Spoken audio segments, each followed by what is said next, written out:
from the city that never sleeps. 17 miles from Madison Square Garden, New York City. It's America at Night with Rich Valdez. America's favorite late-night talk program, featuring interesting guests from around the world and calls from across America. And now, here is your host, Rich Valdez.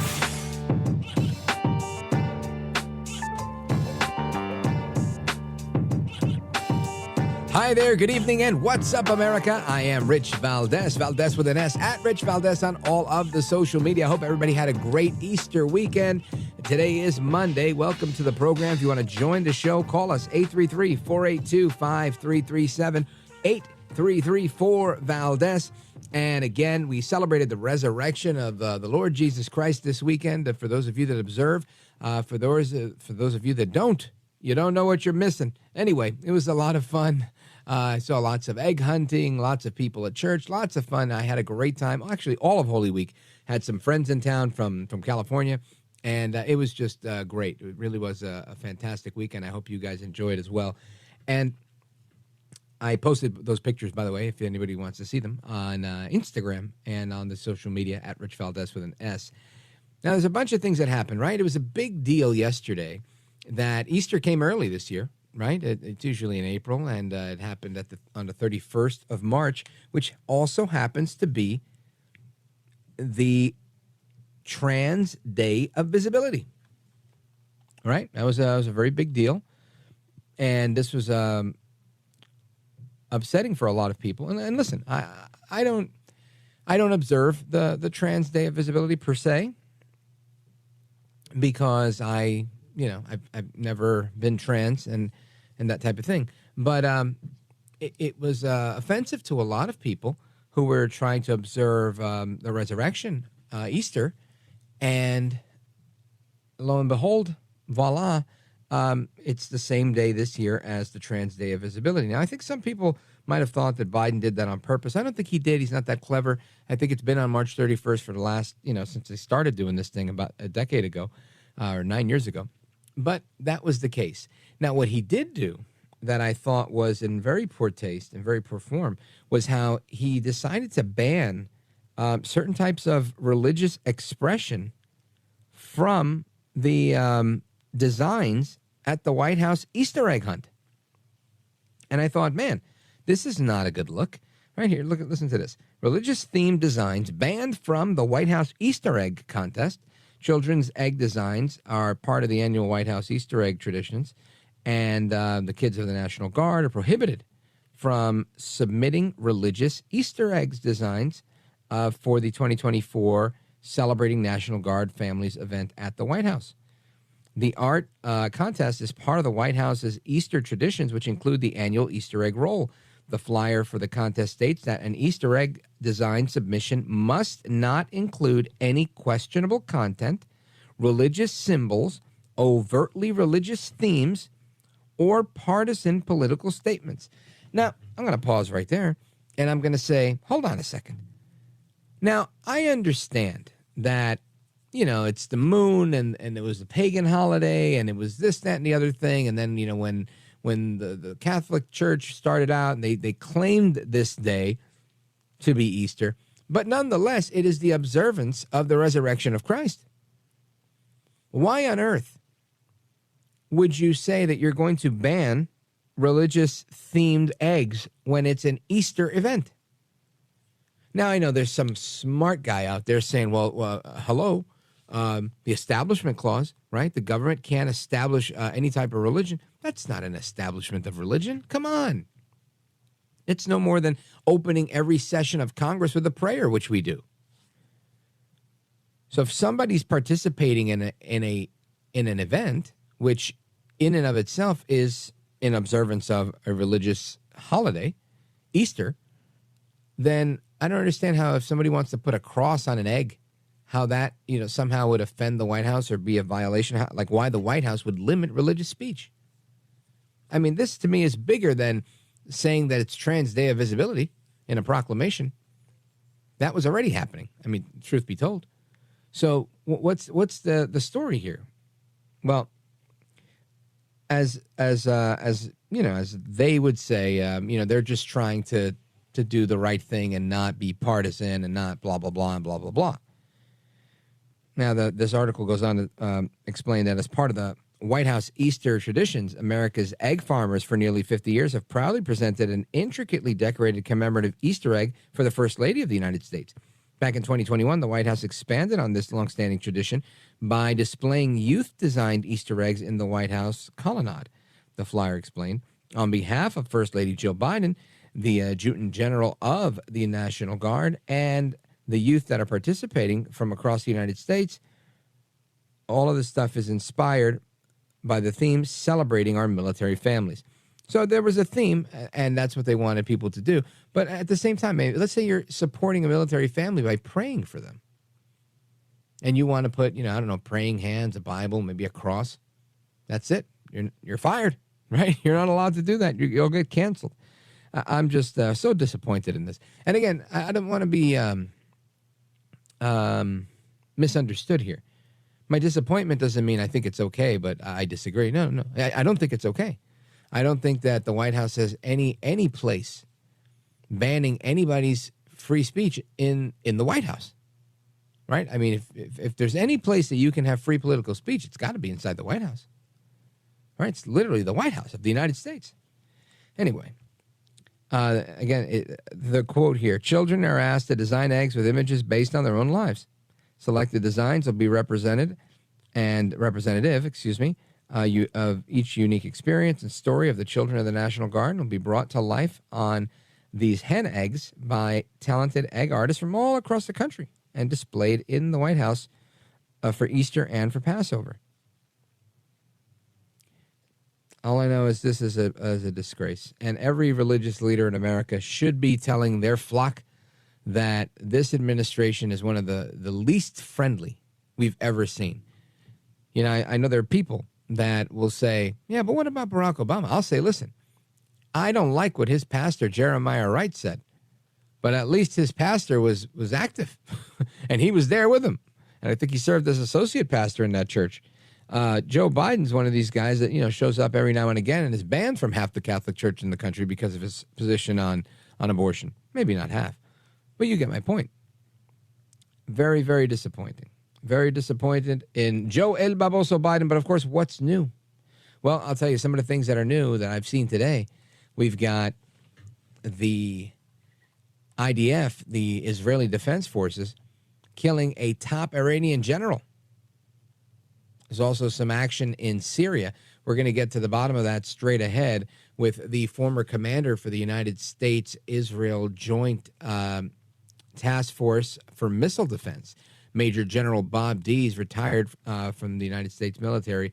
He's going to be joining us to give us an overview of what's going on, what happened. This seems to be a very big get, and kudos to the IDF for doing that, because that's the way you win this war. And there's no other way around it. The enemy comes in different shapes, sizes, and ages, lamentably.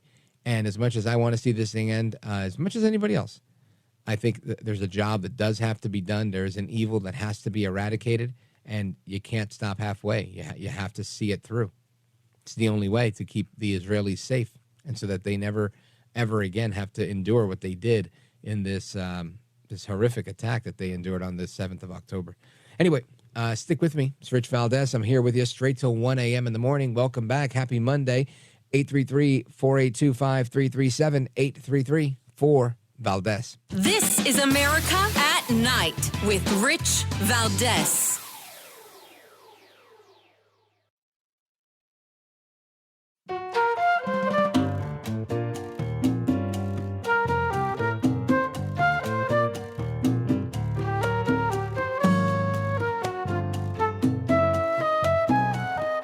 Well, thank you, Rich, and thank you for everything. I know you very well, and I listen, but I have a lot of people that listen, and they love your show, and I appreciate it very much. America at Night with Rich Valdez.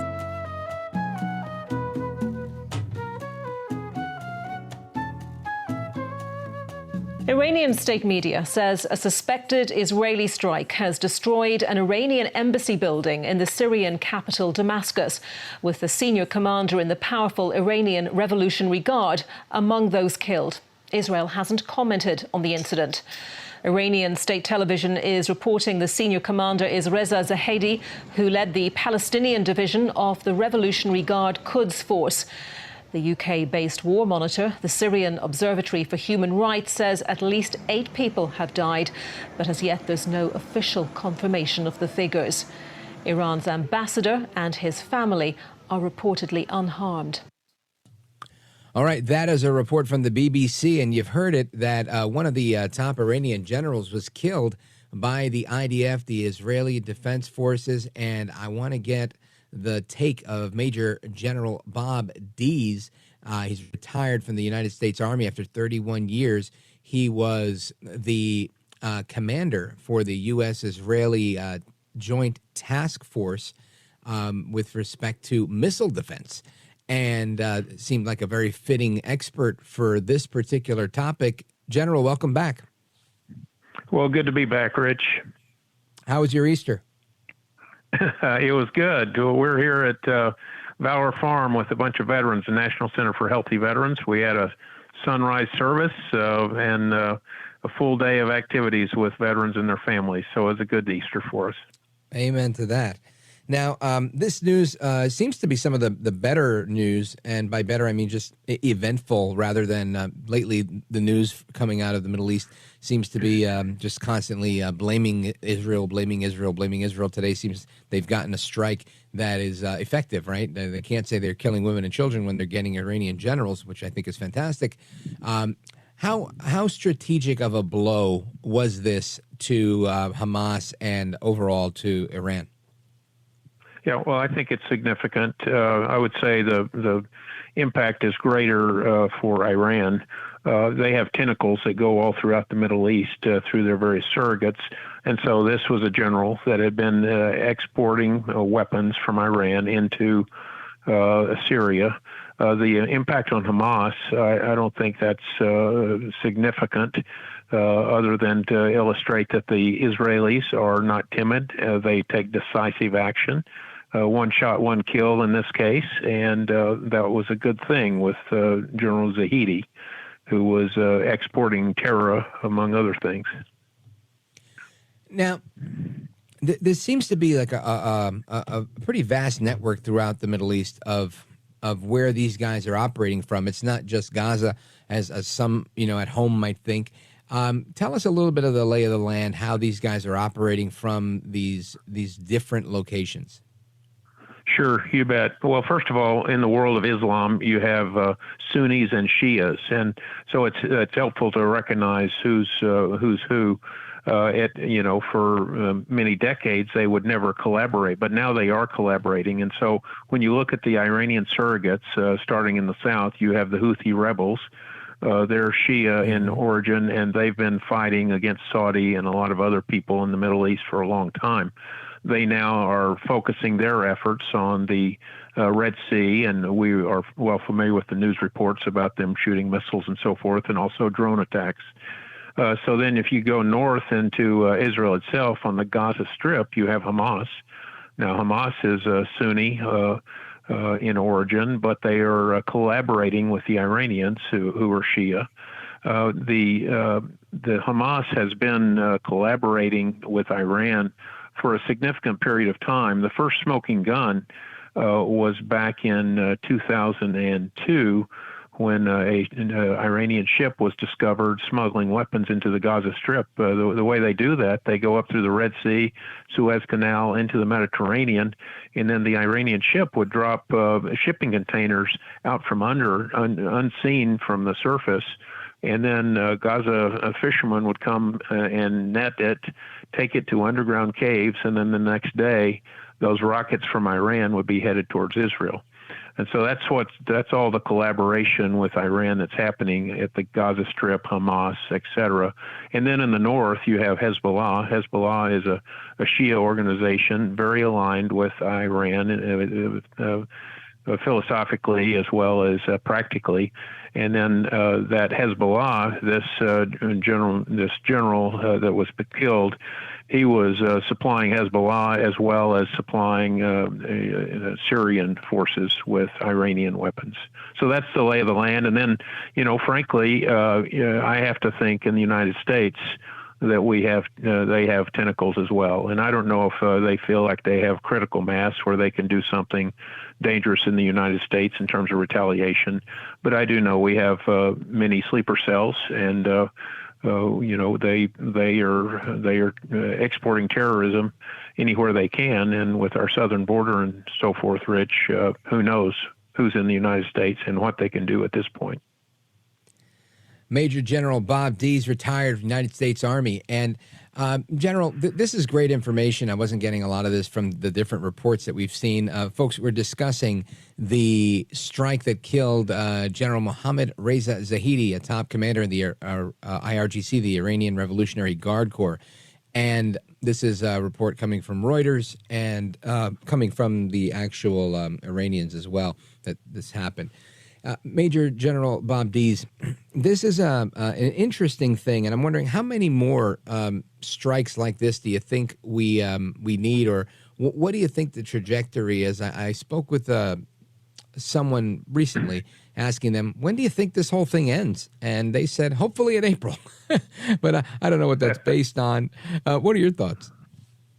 Yeah, well, I don't think we see an end anytime soon. We have a regional conflict with Iran primarily and all their proxies.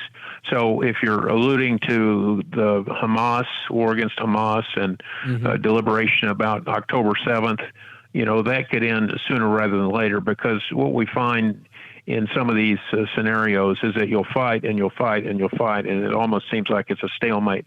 But all of a sudden, you break the back of the enemy, and it's a very decisive, rapid deterioration. And so I expect that to happen anytime. You may have seen the news reports that Israeli Defense Minister Gallant today said they were having captured Hamas fighters that were indicating that they were losing their will to fight. And once they start losing their will to fight, it erodes very quickly. So I hope, even by April, if we have decisive action on the part of Israel and Rafah and other places, that Hamas will fold. But that's certainly not the end of the regional conflict. And right, with the Houthi rebels in Yemen and everybody else.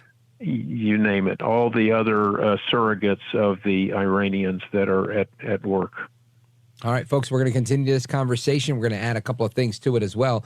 Plus your calls. We're on with Major General Bob Dees, retired U.S. Army. 833-482-5337 is the phone number, 833-4-Valdez. And how does a retired general keep busy nowadays? Well, he's in charge of an amazing center called the National Center for Healthy Veterans, and they're based out of Virginia. Check out their website, healthyveterans.org, healthyveterans.org. I highly recommend it. Folks, we're coming right back with Major General Bob Dees. Don't go anywhere. I'm Rich Valdez.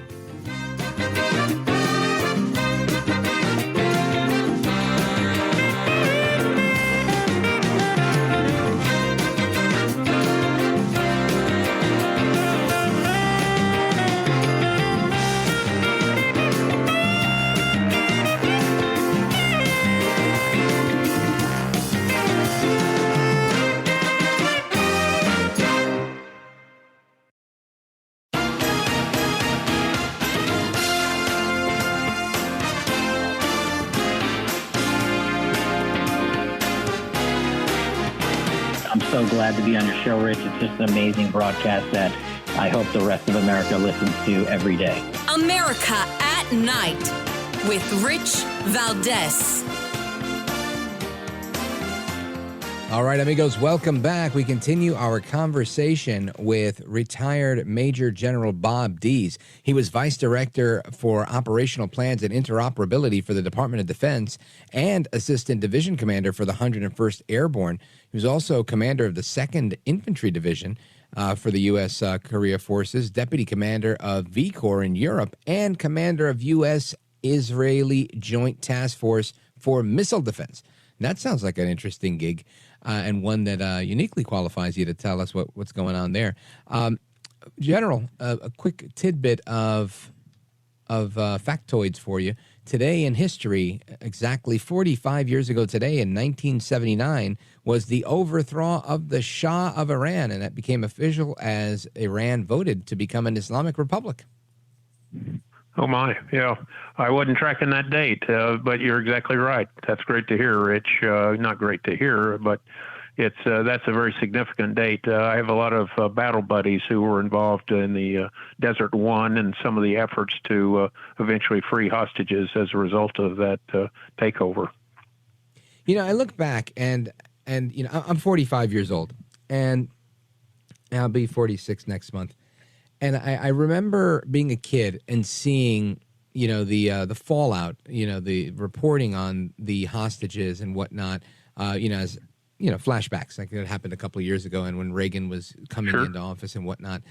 And and it's interesting. You grow up, right? And here I am today as an adult in my 40s, and here we are again, still dealing with Iran. And it just makes me wonder: is this truly a very dangerous threat, or is it kind of like a pesky fly that comes around every now and again? Ruffling feathers, and they just look a little tougher than they ought to look because Biden's in office and he's been absolutely hands off? Or are they really that serious of a threat? Well, I would offer, Rich, that they are a serious threat, and the Iran of your younger years is not the Iran of today. And frankly, the United States has empowered Iran in incredible ways. The billions of dollars we've given them as the JCPOA, the agreement on the nuclear weaponry, that was the Obama has empowered them in incredible ways. And so, if Iran didn't have the capability before, they certainly have the capability now, and we've been fueling money and resources into Iran since the Obama years, as you suggest. And as a result, we're seeing a different Iran in terms of their intent and their reach into the region and across the region, not just within Iran itself, and not just attacking U.S. Embassy and the Shah and all that occurred before. It's a much broader scope than ever. Right. Well, I mean, Hezbollah and others who, claimed some responsibility for the attacks in Beirut, and this was a very major, significant thing when it happened. And I would hate for something like that to happen again. But it seems to me like if our policies are that of appeasement and we embolden an enemy that was, once pretty bold and then wasn't and now is again, we're kind of like on a collision course with Iran that's unnecessary. Yep. Well, totally agree. That you have, when you measure the threat, if you will, you look at their intent, their desires to hurt us and harm America and the great Satan and so forth. And you also look at their capabilities. So their intent has always been there, but what has changed of recent is their capabilities. And yes, deterrence makes a difference. Peace through strength. Walk softly, carry a big stick, whatever acronym you want to use for presidents over the years. We simply, of recent, have not been deterring. And deterring invites adventurism. Lack of deterrence invites that, and lack of deterrence invites people like Iran to just keep getting bolder and bolder and all their surrogates. And it's happening before our very eyes. As a professional such as myself, having spent my whole adult life in the military, it's a horrible thing to see. That we sacrifice the blood of our fighting men and women so readily by giving up what they fought so hard to gain. Major General Bob Dees, I look at this and I think, I'm a layman when it comes to this. Obviously, Iran is a threat. They're becoming more dangerous as days go by. In recent years, the reports are they're enriching yellow cake, the uranium. They're at 40%. They're at 50%. I don't know. How close are they to having the bomb? Do they already have the nuclear capability? Is it just a lack of a warhead? What can you tell us about that we may not know? Yeah, well, I don't know what I can tell you that you don't know, but they are getting close. It's clearly an intelligent assessment whether or not they do have the capability to produce a nuclear weapon. But as you point out, Rich, a nuclear delivery is even harder. You're not only mixing a bomb, but you're mixing the physics of delivering and the timing and all of those things. So it's a complicated process even after they get it. Now, that said, if they have nuclear capability, now you can talk about other non-delivery systems, human delivery, delivery on ships, delivery on things. They don't have to fire it on a missile, which is a little more complicated. So, it's a serious scenario, and we're reaping the consequences of lack of deterrence for many years, and the fallacy of this joint agreement about the nuclear disarmament just is fallacious. It was wrong.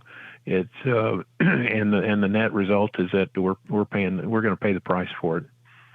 Yeah, it seems to me like the last thing we want is a nuclear capable Iran. I mean, look how dangerous they are without a nuke. They're arming every last person they can that can throw rocks, bottles, whatever. Rockets, and they're doing it. So I look at that. Well, and I think, you look at India and Pakistan. Mm-hmm. Yeah, no, you're right. You look at India, Pakistan. You look at North Korea. You look at some of these people that do have that capability. You're always walking on eggshells. And your ability to stare them down is less than it would be if they didn't have nuclear weapons, because they've sort of have their finger on a trigger of that can be disastrous. Now, when we look at this conflict that we have in Gaza, with right, based on what your role there in the past and what you see happening now. If things don't get better, and by better I mean by more strikes by Israel, getting more of their top guys and trying to, whether it's in the region or there, to try to limit the supply, limit their backup, whatever it is. If that doesn't happen, what does the worst case scenario look like from your perspective? Well, the worst case scenario would be that the United States does not help Israel. Israel, in fact, comes to a standstill because of either they assent to that, or the United States places great pressure on them to do that. There's a lot of pressure for this ceasefire. But the reality is Israel must defeat Hamas and the remaining forces in Rafah and their battalions in Rafah. If they press into that, I think they're going to win this decisively, and it won't take very long. But if the United States, who didn't support Israel in the United Nations recently, if the United States presses against Israel, makes it a lot harder for them to prosecute the last stages of this war against Hamas, then it could be disastrous for Israel, because if the United States doesn't support Israel, there could be a feeding frenzy. Now, there's been miraculous results in the Middle East in 48, 67, 73, even 1980 to a lesser degree. But we can't always count on Israel overcoming all the forces in their region that are aligned against them. The good news right now, Rich, is that the Arab street, if you want to call it that, is somewhat subdued.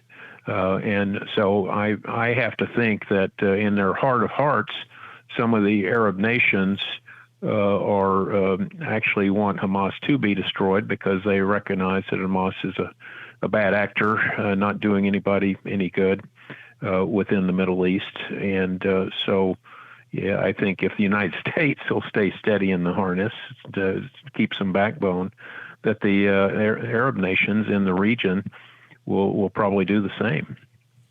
I agree with you there. But let me ask you a question, because I get a lot of critics that tell me things like, well, what the United States needs to do is mind their business and let these people figure out their problems for themselves. To me, I think that's a lack of leadership, and many other, it's just irresponsible and maybe reckless.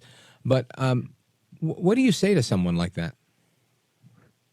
Right. Well, I say that leadership makes a difference, and United States leadership over the course of history has made a very positive difference in the world. And if we withdraw leadership and in a positive moral way, then we just let the dogs of war roam in a bad way. And if we think that it's bad now, let's just wait till we let terrorists have full roam, not only abroad but in the United States, across our border, cyber, every other means of warfare, every other element of national power. It gets ugly. So the U.S. shouldn't mind their business, because nature abhors a vacuum. If the U.S. creates that vacuum through lack of strength or presence, then the nature of terrorism and of some of these evil players, some of this axis of evil, will fill the vacuum, and we won't like the outcome. Right, and we'll pay the price. Major General Bob Dees, let everybody know how they can find you and keep up to speed with you and the literary works that you do and all the rest of the wonderful work you're doing. Well, kind of you, Rich. They can go to healthyveterans.org to find out what we're doing with veterans. We're just seeing great outcomes. We have a 9-month residential program, Rich, and in a microwave society where recidivism is a great problem, a 9-month residential program where we truly wrap our arms around these guys, ride a roller coaster with them, and help them to get to a much better place of emotional regulation and get past some of their mental and behavioral issues. It's just wonderful to see them. We just graduated a class of 5 veterans just 2 weeks ago. They all have jobs, and they're doing great. And one's a sports analyst, sports statistician. Another one is a metal fabrication guy. Another one is a chef running some food trucks. 2 others are working with us on the farm doing some fantastic stuff. So it's just really fun to see. So healthyveterans.org, just encourage people to help us help veterans. Yep.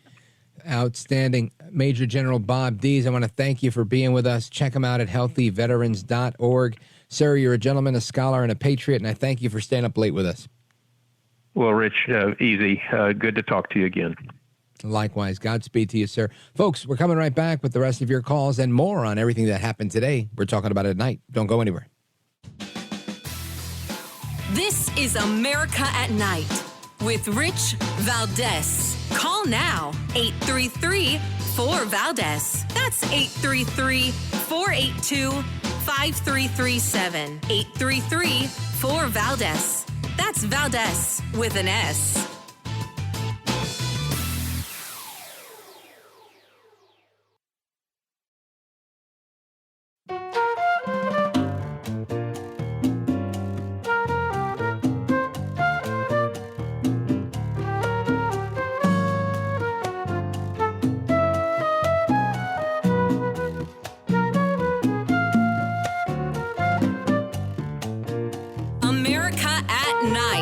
With Rich Valdez.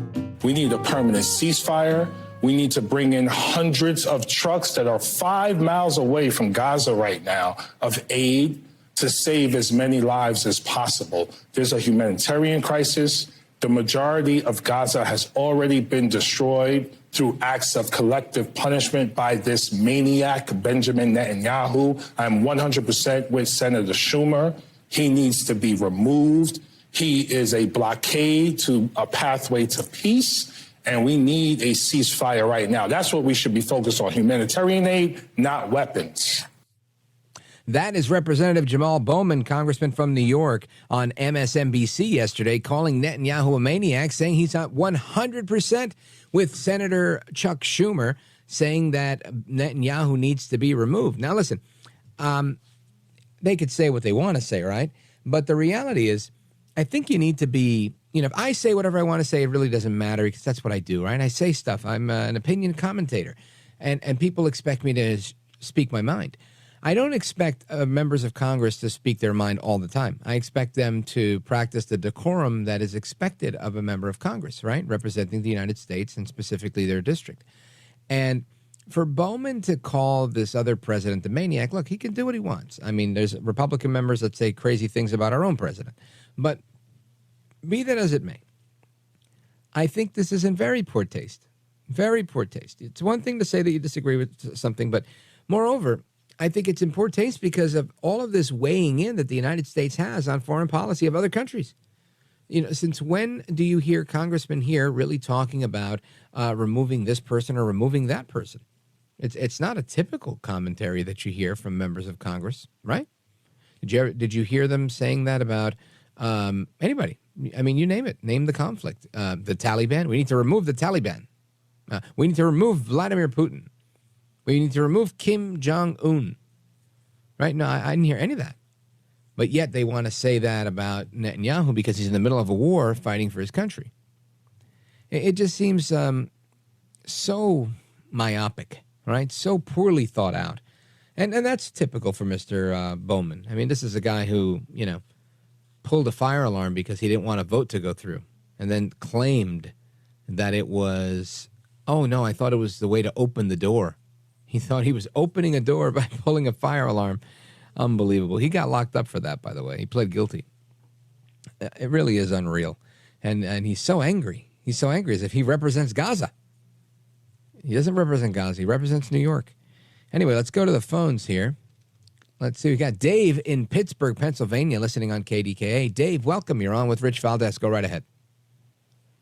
Hi, Mr. Valdez. Welcome. Thank you so much for taking my call. Yes, I'm a real big fan. Yes, but sir, I could not disagree more with you on this issue. As a real American, well, what position are you disagreeing with? Okay, well, you know, here's my position. You know, I think that real Americans cannot take this anymore. You know, Americans, you know, I got to tell you, most Americans will never object. They're like paper. They'll never object to what you print on it. They'll never object. What are we objecting to, Dave?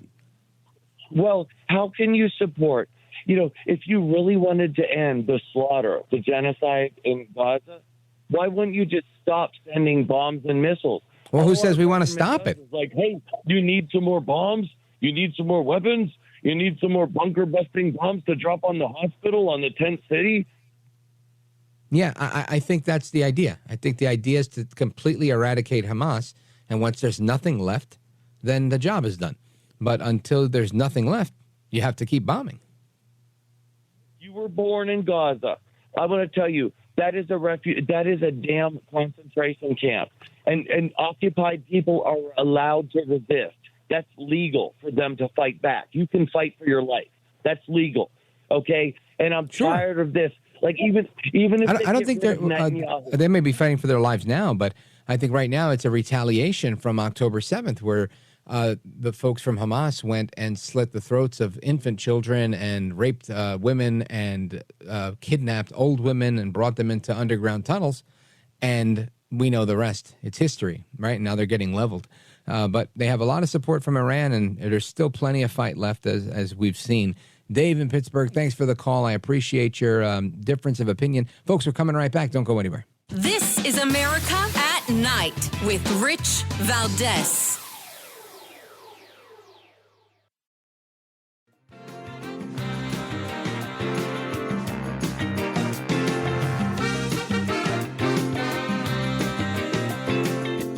This is America. This is Night. This is Rich Valdez. All right, it's April Fool's Day, and I'm not pulling your leg. Listen to this. Alvin Ridley was charged with murdering his wife, and then he was found innocent. There's a whole lot in this story, including autism. Don't go anywhere. I'm Rich Valdez. We're coming right back.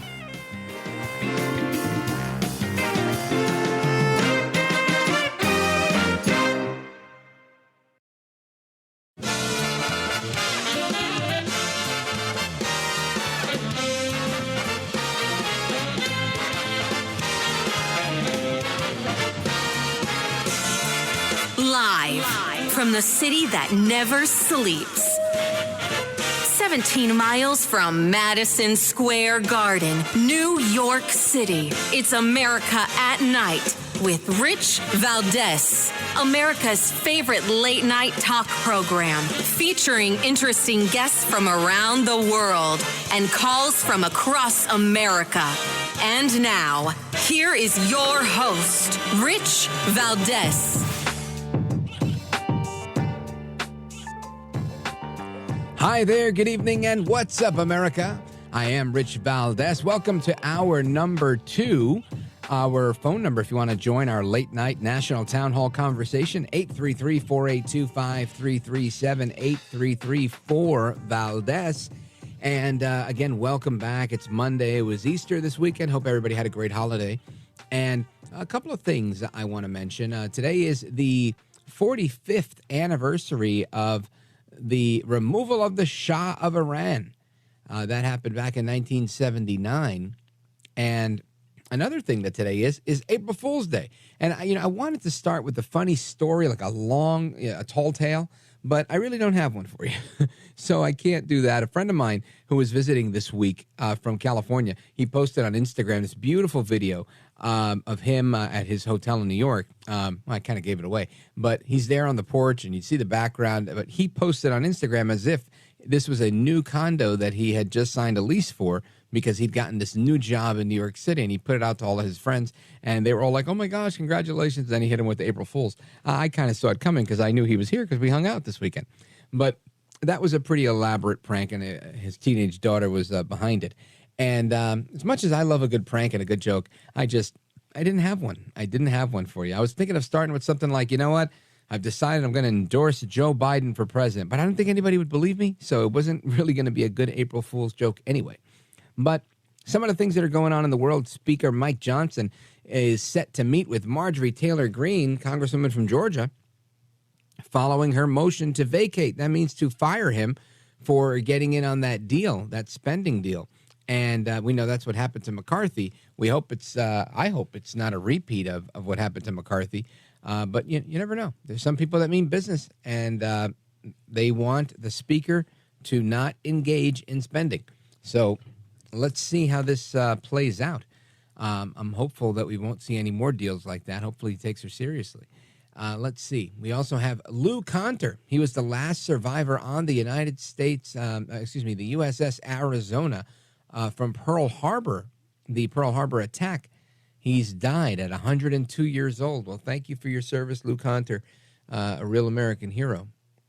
And, of course, Biden's proclaiming that Easter Sunday was, intentionally, he intentionally made Transgender Day of Visibility the same day as Easter Sunday. And this one, look, I'm no fan of Biden's, but it's been the same date, March 31st, for I think the last almost 10 years.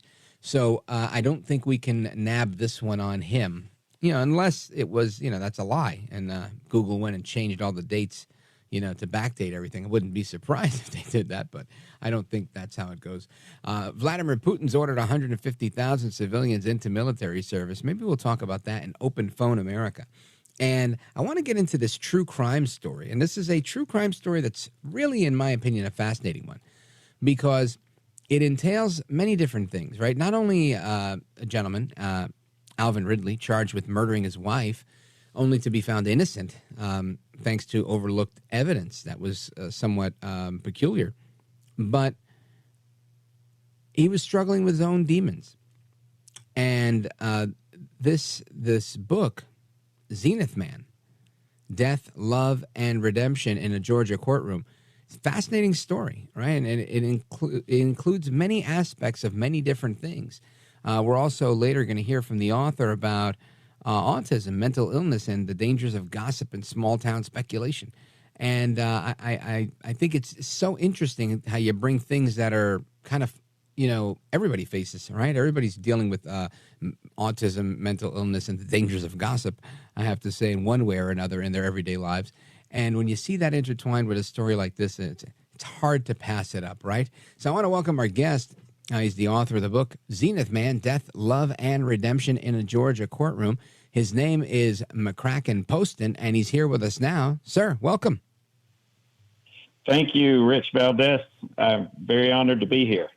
Likewise, sir. I'm happy to have you, and really looking forward to hearing this story. We've got a couple of segments to dig into it, so we can take our time and do a little bit of a deep dive. Interesting title. How do you, what's the backstory, I guess, for the namesake of the book? Well, it depends on how old you are, but I'm in 45. my 60s. I'm in my 60s, and I distinctly remember the television brand Zenith, which was a brand a very popular brand of television back in the days of picture tubes. And Alvin Ridley, my later client in a most unusual murder trial, was a TV repairman in a small town of Ringgold, Georgia. That's in northwest Georgia. Population of Ringgold is about 3,500. The county is about 70,000 now, but it's just below Chattanooga, Tennessee, and the state line. And Ringgold's most famous for the place that Dolly Parton and Carl Dean ran away to get married against her manager's wishes in 1966. And 3 weeks later, young Private Alvin Ridley, just out of the Army, wed his sweetheart, Virginia Hickey. But by the time George Jones and Tammy Wynette married in Ringgold, Georgia in 1969, Virginia Ridley had gone missing. Her parents would put articles in the local and the Chattanooga newspaper saying, "Parents seek married daughter, last seen with her husband, Alvin Ridley." And it culminated in an eviction where the young couple was evicted from public housing in 1970. And it was ultimately her parents flushing her out of hiding. And that was the last place, however, that Virginia Ridley was seen in public, September 15 of 1970. 27 years later, on October 4th, 1997, Alvin Ridley makes his way to a payphone and in a very flat vocal effect lets them know that his wife is not breathing. Everyone jumped to suspicion because a whole generation had now come into adulthood not knowing that he had a wife. And this is a small town where everybody knows everybody's business. And so Alvin didn't make things easier. He was quite elusive if people asked about her. And so it was a very unusual situation. I found him seeking me out to advise him, but at the same time, he seemed hell-bent on kneecapping our defense. We conflicted from day one, yet he continued to seek my help, but he wouldn't take my advice. So it was very frustrating. It sounds it. And let me just remind the audience that we are on with McCracken Poston. Now, you were representing Mr. Ridley, and this is your account of what actually happened in this story. This is a true story. It's a cautionary tale, as it turns out, but it's a true story. I used trial transcript. Everything said on the stand is verbatim from trial transcript or hearing transcript. And everything else was easy to remember because Alvin was somewhat repetitive with the things that he would say and the positions that he would take. For example, he didn't want to talk about the murder case. He wanted to focus on the fact that the county took his van in 1984. And at this time, of the time of the trial, it was 15 years since they took the van.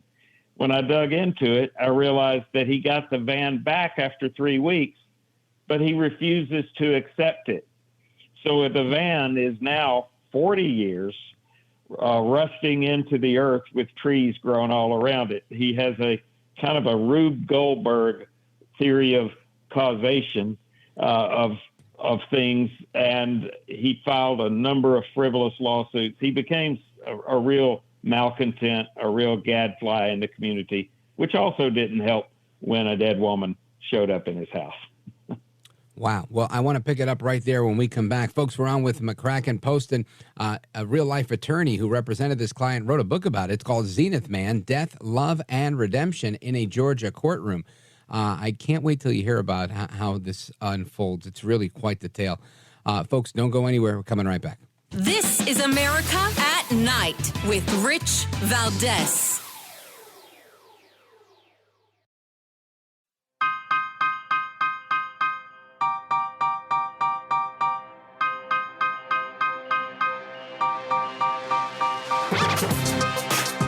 Mr. Call Screener, who is a budding radio star, by the way. Richie Valdez is terrific. This is America at Night with Rich Valdez. All right, America, welcome back. We continue our true crime conversation with McCracken Poston. He's an attorney and an author. He's written the book, Zenith Man, Death, Love, and Redemption in a Georgia Courtroom. And McCracken Poston, as you have been recounting this story, I want you to take us straight through to the end with as many details as possible in the next few minutes that we have together, because it really becomes an enthralling story. And I want you to include, please, the paranoid condition that you talk about and how autism plays a part in all of this. Well, we knew only one thing, that Virginia had epilepsy. She had it from childhood. And from Alvin's description of a seizure that happened in the night before he found her face down in the bed the next morning, that was our theory, that she had a seizure. She died of epilepsy. But we had nothing else, mainly because Alvin was so withholding and he was so untrusting. And I was a bit of a micromanager for reasons that are detailed in the book. And so that was the absolute worst combination, a micromanaging neurotic lawyer and a client who seemed to be opposing everything. So October 98 comes. The Olympic track star Florence Griffith Joyner died, and her autopsy revealed that she had a seizure death.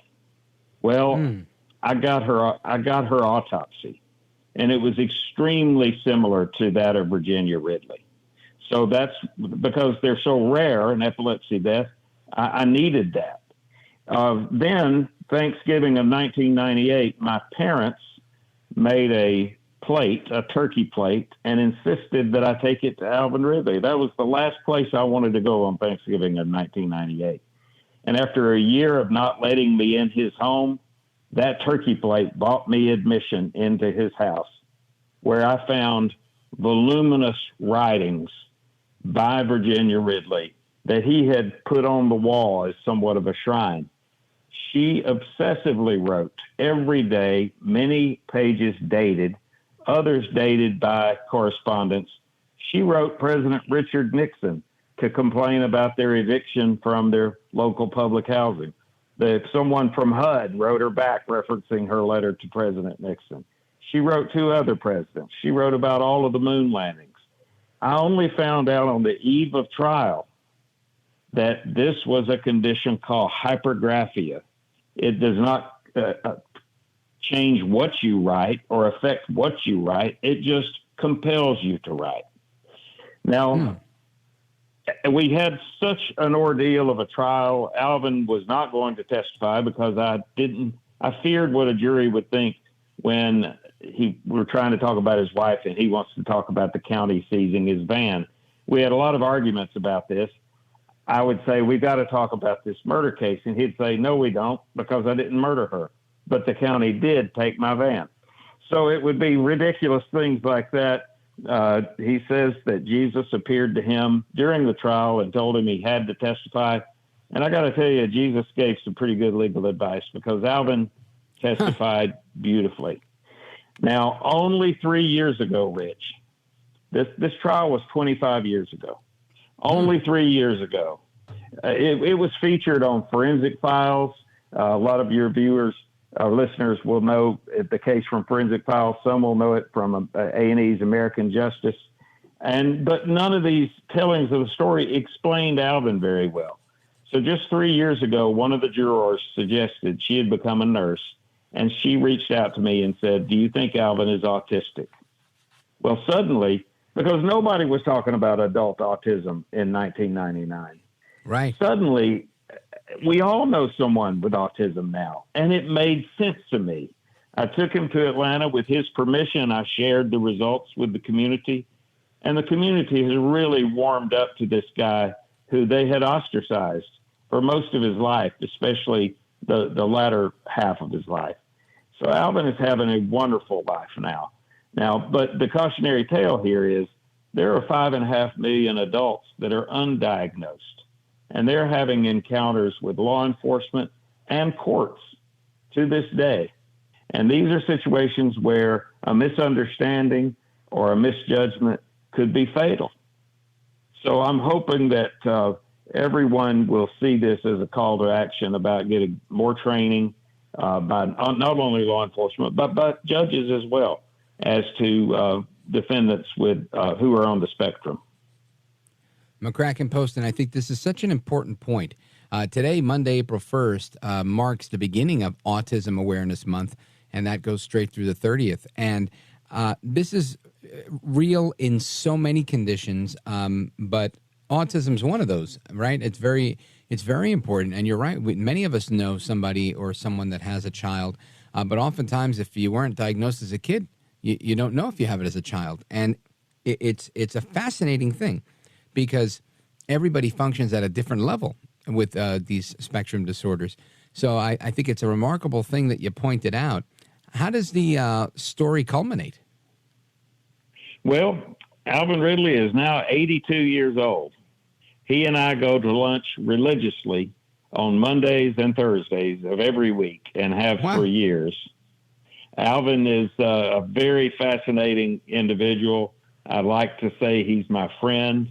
And my secretary and my secretary is wonderful. She used to work with adults with developmental disabilities. And we make sure he makes all of his Veterans Administration clinic visits. And we make sure we help him negotiate when he wants to buy a car. And he's just having his best life. And I really appreciate him allowing me to write about him. The cover of the book is the couple kissing in 1965 in a photo booth in a local amusement park. So I hope your readers, if your audience, will look this up. Zenith Man. It's a very personal story to me, and it took me 25 years to write it. Wow. Well, let everybody know where they can get a copy of the book. Everywhere books are sold. You can ask for it at your local bookstore. You can easily find it online from just about every bookseller.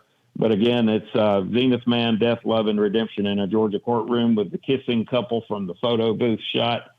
And I really appreciate it. I love New York. I got to go to New York 5 times in the making of this book. And from a guy from a town of 3,500, that's a fun experience. I bet it was. Well, welcome to New York, McCracken Poston. I'm glad you survived it. Folks, check out the book, Zenith Man, Death, Love, and Redemption in a Georgia Courtroom. McCracken Poston, you're a gentleman, a scholar, and a patriot. I thank you for bringing this to our attention. Godspeed to you, sir. Thank you. You bet. All right, folks, we continue our conversation. We're going to get into, did DeSantis go too far with the social media ban? We'll find out straight ahead. Don't go anywhere. I'm Rich Valdez.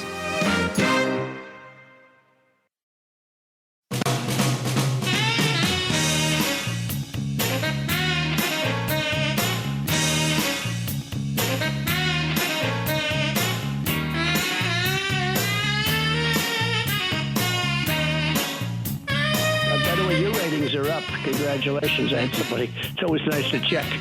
I like to see, even if they're friends, I like to see how are they doing. Are people listening, right? That's right. But you're doing great. America at Night with Rich Valdez. You look at young kids, and you know there's dangers out there. Unfortunately, we've got predators who prey on young kids. And it used to be, well, if they're out somewhere, maybe they're not being supervised, maybe some predator can strike. Now, with things like social media and all this, you can have a kid in the house, safe seemingly, and then you have predators that can get right in there into your own home. You could be doing everything right, but know how to get and manipulate these different platforms. And so it's created huge problems. I know there's a lot of other problems just generally. I will say last year we passed a piece of legislation primarily designed to empower teachers, making sure there was classroom discipline, a whole host of things. One of the things we did was say, no cell phone use during school time, during the class. And people are, hemming and hawing about that and everything. But the reality is that that has been done across Florida, and it's been successful.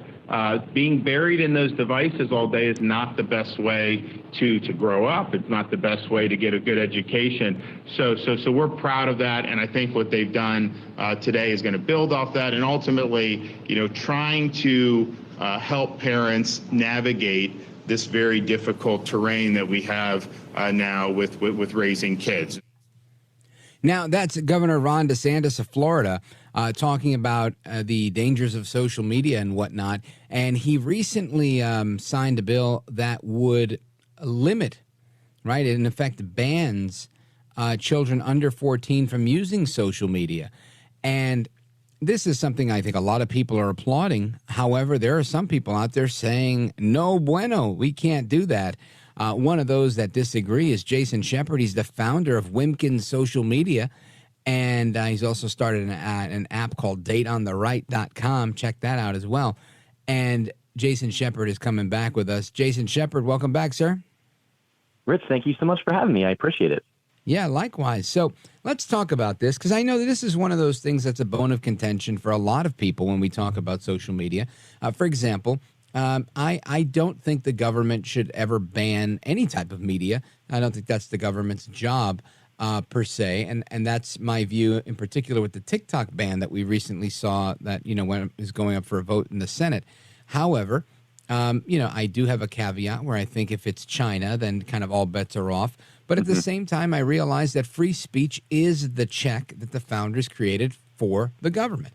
And with that free speech, for us to have, the redress of our grievances and to complain and to be able to have a media that's free, that can be the watchdog of the people, I think that's what it is. And even though it may be the communist Chinese that are running TikTok, I don't know that I want to set the precedent of having the government get rid of them, although I know we have these precedents already when it comes to divestiture and whatnot. So it's a dicey situation for many. But when it comes to this Florida ban, where do you weigh in? Oh, to be honest with you, I think you hit it on the head with the TikTok bill and the bipartisan aspect that you've seen, because when Trump actually was the first to come out and say, I believe this is a national security risk and I believe this should be banned, the left went nuts and said, hey, we're never going to ban this. But now there's, 350 across the board voting for it. So that was surprising in its own right. But even more so is this DeSantis bill, because, DeSantis is a self-proclaimed freedom fighter. First and foremost, the state of Florida is supposed to be free. So to me, it's a little bit too draconian. I mean, I'm first and foremost 100% for child safety online. We created a TikTok alternative called Realster that's in beta that we have to rebuild now, but we made it based upon age groups and parental controls where, we had age groups from 3 to 8, 9 to 12, 13 to 17, and then 18 plus for, users to utilize the app. But when it comes down to it, this is one, granted, most 13 and under, teenagers and obviously pre-teenagers, they don't really know what their First Amendment rights, might be, to be honest, but that doesn't mean they don't have them. And obviously their parents certainly, they know what these rights are. And it's just a tough call for me, because I think they should probably do a parental waiver, because there's so many of these kids right now that have been utilizing social media for, 5, 6 years, maybe from when they were 8 years on, and they've had no problems with it. And, I don't think I don't think people realize what social media is defined as. I mean, YouTube is social media. YouTube Kids is social media. So, if they're going to go back and change this to where it's specific apps or things of that nature, because I think no kid should ever be on Snapchat. I mean, that's predator haven right there. Yeah. There's drugs on there and everything. Some parent told me that they caught their kid buying drugs off of Snapchat. Yeah, it's pretty much designed to be discreet. So, there's certain things, obviously, that, I think if kids want to watch educational videos, they should be able to do that. But, I agree with, it's just, this is probably the best debate that we have going right now, to be honest, when it comes down to, free speech and First Amendment rights. Because this one hits home. I mean, legitimately. And DeSantis said that correctly. You could have your child be upstairs and, thinking they're safe in your home, but they're not. They could be being, having a predator seek them out, or, they could be making major mistakes in their life with somebody, just sharing pictures and things that are going to come back and haunt them. So I like some of it. I could see something like this maybe for, if you just drop the age a little more, because it was originally 16, then it was moved to 14. But, it's tough for me because as many parents that are, pushed back into the home to work and summer's coming up from school, if you have 13-year-olds, that want to use their social media account, and that's kind of your babysitter is probably not the right term, because parents certainly have to parent, but it's going to come back on these parents to where they're going to give pushback on this and say, hey, I believe that I have the right to govern my child and, raise my child the way I feel. They've been using social media since they were 5 or 6 years old. I certainly wouldn't want my child using it like that, because there are addictive factors and things, but some of them have been, and some of them have absolutely no problem. Probably the majority of them have no problem. So it's a tough one. I would probably just do it. And if I had my way, which I don't, of course, but if I did, I would start with education. I would start with awareness in the levels of school, getting parents involved again, maybe a waiver, within the app saying, hey, I trust my child that's 13 years old to utilize your application, and somehow sign off on it. But that could always be faked. So, and finally, my stance on this is, when you're starting to fine individuals $10,000 that you have to pay to the minor that you let on your platform that faked, who they were, and then also paying a $50,000 fine to Florida because you, I guess, didn't have the right security, that's when it comes down to how are they going to enforce this? And if the parents don't care and they allow their children to do it, is there going to be a criminal penalty? So I don't think they thought this through fully. It's a wild one. Yeah. Folks, we're on with Jason Sheppard, getting a dissenting view on DeSantis's ban on social media accounts for children under the age of 14 and requires parental permission for 14 and 15-year-olds. The latest proposal is slightly watered down from the proposal that was vetoed earlier in the month. But I agree with you on a lot of this, because I also don't know the answer, right? And my kids are both older than that age now, so it doesn't matter. But I remember back then fighting and telling them, look, I'll get you a phone, but I'm not getting you a smartphone. I don't want you to have an Instagram app. I don't want you to have Facebook. I didn't want my kids to have those apps, because I wanted them to wait till they were like 16. So I could see the benefit of something like this, and only because of it's kind of like unfettered access more than the internet, if you know what I mean. Like you have a browser and you can go on Twitter or, .com and see a million different things that are inappropriate. But I think when you're in an app that has an algorithm that kind of studies how you do what you do, they're able to target people so much easier than the internet would with cookies. And I think that in and of itself is one danger.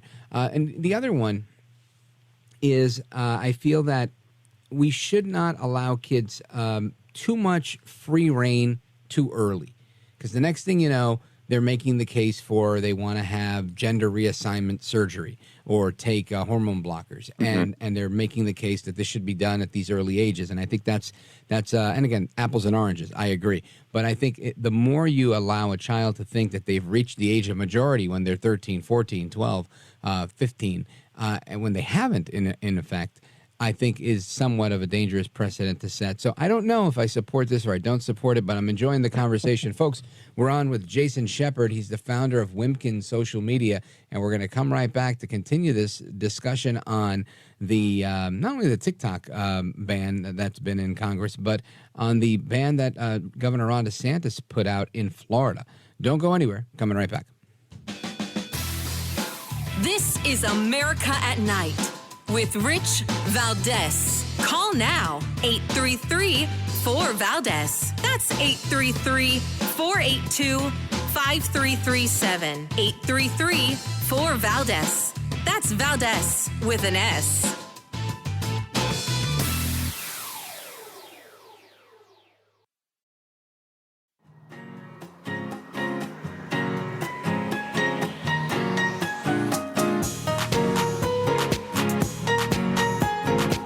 The best guests, the best opinions. This is America at Night with Rich Valdez. All right, America, welcome back. We continue our conversation with Jason Sheppard, founder of Wimkin Social Media. He also has an amazing website. You got to check it out, dateontheright.com. I've got to check it out, right? Because this is something I haven't seen before. And I want to continue our conversation with the topic of banning social media for 14-year-olds. And Jason Sheppard, with the current platform that you have, both the alternative that you've been testing for TikTok and Wimkin itself, what is the age range that you currently have? So on Realster, being that it's in beta, that's the TikTok alternative, we have a lot of Wimkin members that came over. And I'd say the average Wimkin member is about 37 years old. So we're lucky, Rich, when it comes down to the fact that we don't really have to worry about minors coming on, because we're more of a political platform. We are where everybody came when they started getting censored on Jack Dorsey's version of Twitter and, certainly meta products like Instagram and Facebook. So, but yeah, when we built Realster, we had thought, hey, this is something we can get in front of the Department of Education and get, kids involved with this to make sure we can keep them safe. And it's different from TikTok in terms of, TikTok, you get served content, doesn't matter. If you had a 9 or 10-year-old go on there, they're going to see the people eating cereal out of toilet bowls. They're going to see the filth that China is just sending us through this algorithm, the girls dancing and all these things in terms of, scantily clad outfits, something that's not appropriate for kids. So we actually wrote algorithms and things to keep, kids safe. And now we won't even be able to have this app in Florida. And other states are, certainly going to follow suit on this, and they've tried. Ohio, I believe, Colorado, I believe, has been reciprocal with someone. Another state, which I think it's certainly like mid-Northwest. So it's coming, and it's something that's going to probably become some type of national policy or federal law. And you brought up the whole TikTok aspect. It's different with that because I believe TikTok is certainly a national security risk, 100%. I don't really think it's encroaching on Americans' freedoms to pull that the way they're trying to. I mean, just instead of banning it outright, though, there's ways to go around that. You don't really have to force a sale either. Just have some regulation on it, in terms of keeping it safe for children. Certainly not having data fed back to the Chinese Communist Party. But, our age groups, though, again, we're pretty safe on this. But one thing I do want to bring up, Rich, is when it comes down to the fact that when kids, there's a lot of smart 13 and 12-year-olds out there, incredibly smart 12 and 13-year-olds. When they get wind of this and they can make themselves $10,000 every time they were able to get through on a social media platform that didn't vet them correctly, or, they're saying they're 18, but they're not 18. This might be a way for them to make money. So it's actually pretty interesting on that side too, because, again, these kids are incredible tech wizards at this day and age. So, the fact again that, the stipend would be $10,000 to them or up to $10,000. I guess it would probably be based on damages, but also $50,000 to the platform. So, smaller fish like us, we could never contend with paying those people, in any way, shape or form that keep doing this or, are attacking us in some ways. Because, Wimkin has been attacked from every angle, banned from the app stores. The House Select Committee came in and tried to shut us down based on literally 5 posts that people posted on our platform. So we've seen it from every angle. What were they related to, January 6th? Exactly. Yep. They came in. House Select. They seem to try to shut everybody down for that. Yes, indeed. Yeah, we were number 1 in the app stores. We were we launched in September of 2020, and then by mid-January we were banned by and deplatformed by Google and Apple. And that'll destroy your business. Certainly. Yeah, it definitely did for Parler. Well, actually, we were 3 days. We were banned 3 days after Parler was. So yeah, but you're still here. I don't think they're still here. No, well, they're sort of relaunching right now, but Parler, a lot of people don't know this, and I don't ever want to slander another platform, but since it's not even the same owners, if your listeners right now just put this term in any search engine, the number 70, letters TB is in terabyte, and then type in Parler, you will not believe that I'd say about 75% of the J6 prisoners are in prison or have been charged due to Parler. They had terrible security. Everything that anybody did around the Capitol or, in the Capitol that date, their GPS coordinates were leaked. If they went live on a video, if they posted a video, if they made a post, they didn't scrub the metadata from that. So literally the government had their coordinates once that was stolen by a Twitter hacker named Donk Envy of all things. But it's something that the mainstream media didn't pick up on too much, but it is something that everyone needs to know, because when it comes down to conservatives and things that we're right now against this administration, people need to be aware of what platforms they're going to, and they need to be aware of, what they're getting on. And, this comes back to the 14-year-old aspect too. I mean, again, I'm 100% for security. I just think you could do it a different way. I think you can have, courses, and take out some of the, obviously take out all of the drag queen story hours and things in school and teach, common sense about social media and tell these young girls and even boys in this day and age, if you post that risque picture, you send that to somebody, that's going to come back and haunt you. The next job you want to get when you're, out of college, this could come back. It could hurt you. It could destroy your reputation. So there's so many things that can happen. I want to take a pause here and come right back. I want you to tell us about this dating app and how it's different from everything else that's out there. Folks, we're coming right back with Jason Sheppard, founder of Wimkin Social Media. Don't go anywhere. This is America at Night with Rich Valdez. Call now, 833-4VALDEZ. That's 833-482-5337. 833-4VALDEZ. That's Valdez with an S.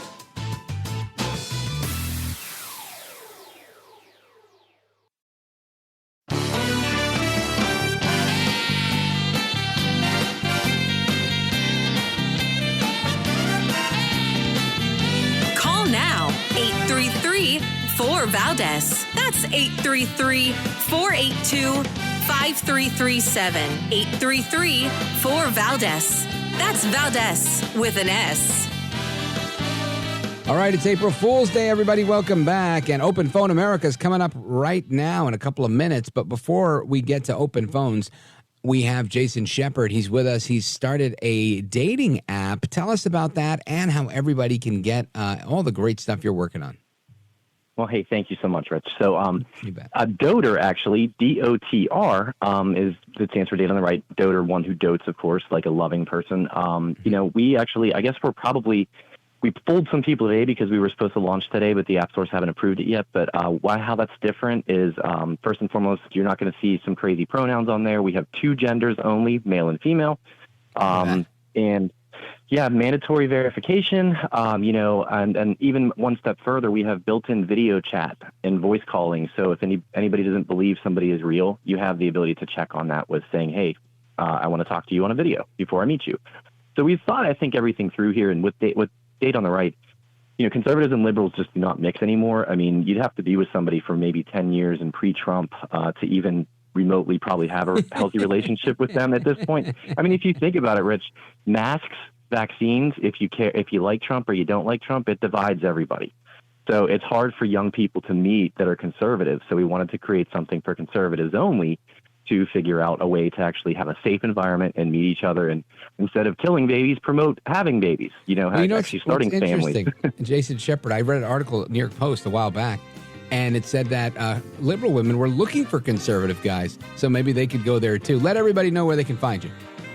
Sure, absolutely. Wimkin is W-I-M as in Mary, K-I-N as in Nancy.com, or Wimkin in the app stores, and dateontheright.com is our newest, and that'll be out shortly. All right, Jason Sheppard, thank you, sir. And folks, we're coming right back with Open Phone America. Don't go anywhere. I'm Rich Valdez.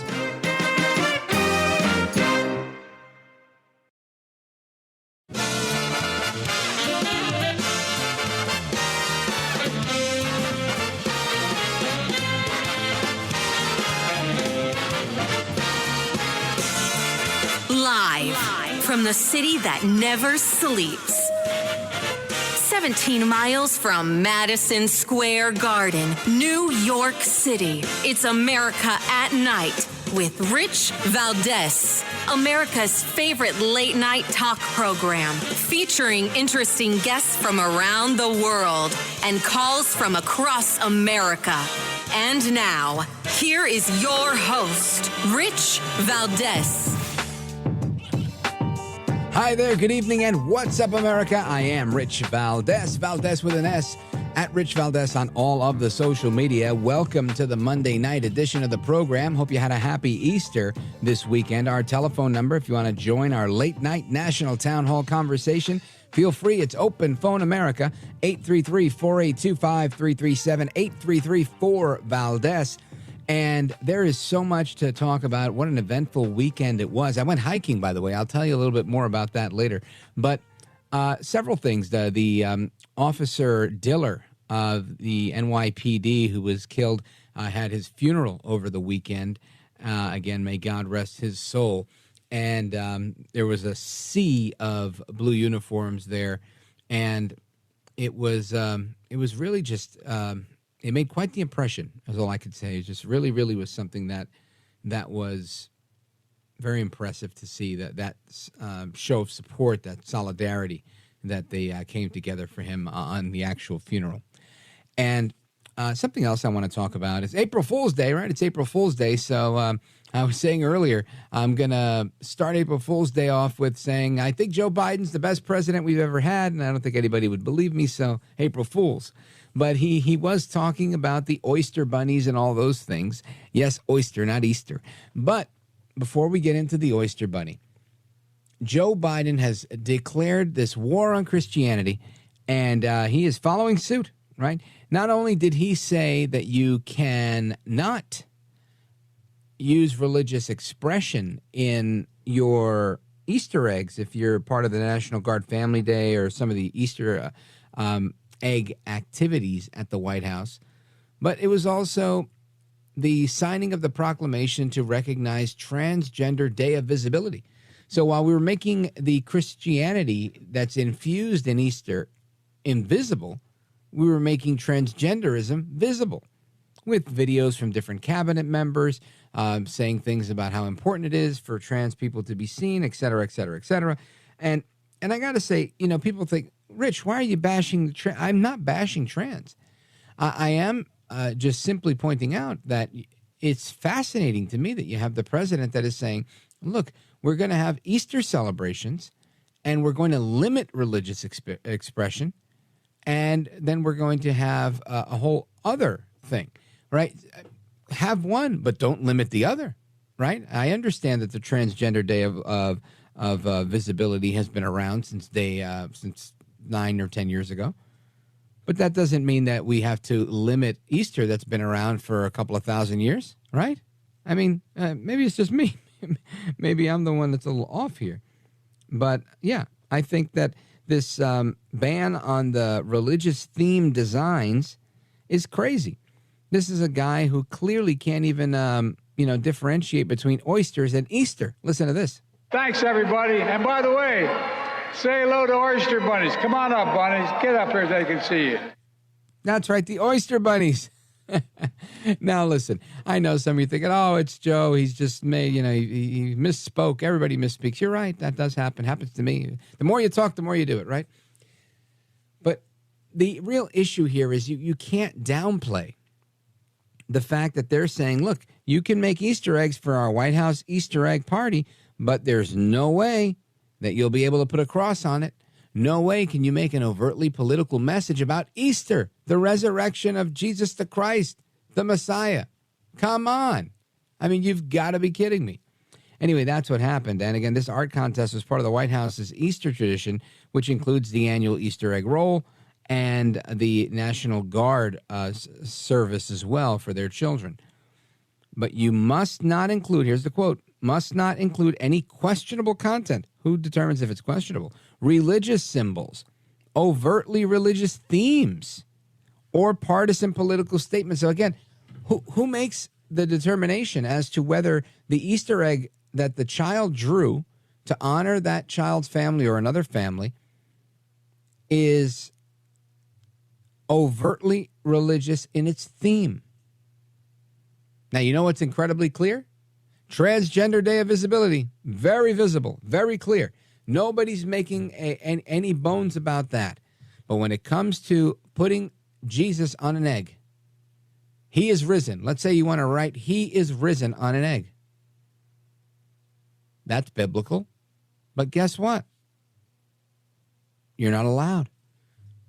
The White House, where the president resides, says that this is not allowed at this function. And I just got to tell you, people need to push back. If you don't push back, they'll keep pushing you. They'll keep pushing you, and you'll end up right in the corner where, nobody puts baby in the corner, right? Anyway, that was that part of it. Something else I want to talk about, St. Patrick's Day. Now, it's not just Biden that's got this assault on Christianity, but they're doing the St. Patrick's Mass yesterday. And who walks in? A bunch of protesters. And what do? They have a sheet with like some pro-Hamas propaganda painted on it. And they come in and they lift the sheet real high, like 2 different guys that are holding it or 4 guys holding it. And they cover the priest that's giving the sermon, blocking him from view. I mean, this is the rudest thing I've ever seen. Imagine a priest, preaching from the pulpit and, giving the homily, giving the sermon, and all of a sudden, voila, he's gone. Why? Because they've put this pro-Hamas propaganda rag in front of him, something that's like 6 or 8 feet long by, 4 or 5 feet high, and they're trying to cover the guy. And then the church ushers and, maybe security come and they push the guys out. But they don't leave willingly. Very aggressive. Just imagine if somebody, a group of Christians, were to go to a mosque and try to do the same thing. Just imagine what the reaction would be. Unbelievable. I honestly, I can't. The things that we're seeing, whether it's the Oyster Bunnies, whether it's Biden's ban on Christianity during these Easter events, or whether it's St. Patrick's getting hit by hecklers and those that are anti everything, right? Everything good and holy. Really, really just very disappointing. But on a brighter note, I went hiking, and it was really nice.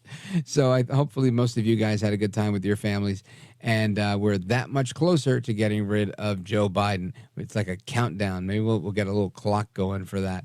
Anyway, folks, I want you to stick with me. We're going to get to your calls and more straight ahead. The phone number, 833-482-5337, 833-4-Valdez.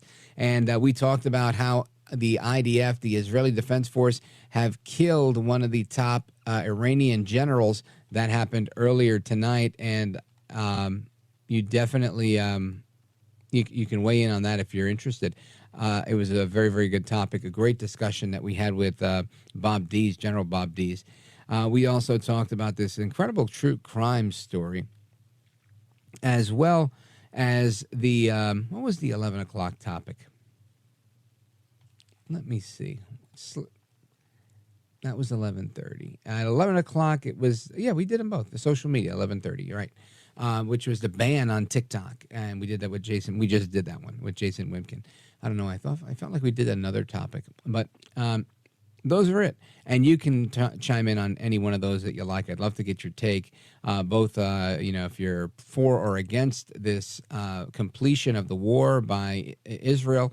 We have some audio from members of Congress, in particular Jamal Bowman, who's taking exception to Netanyahu even being president, saying, we got to get rid of this guy, as if he has a vote there.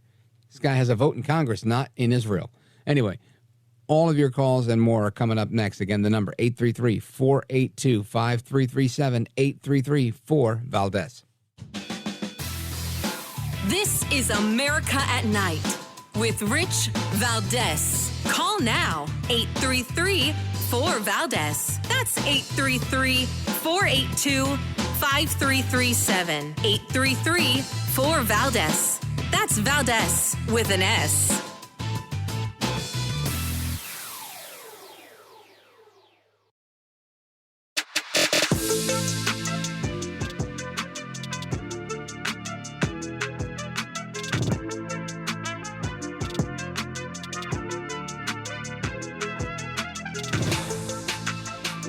Now, 833-4-Valdez. That's 833-482-5337. 833-4-Valdez.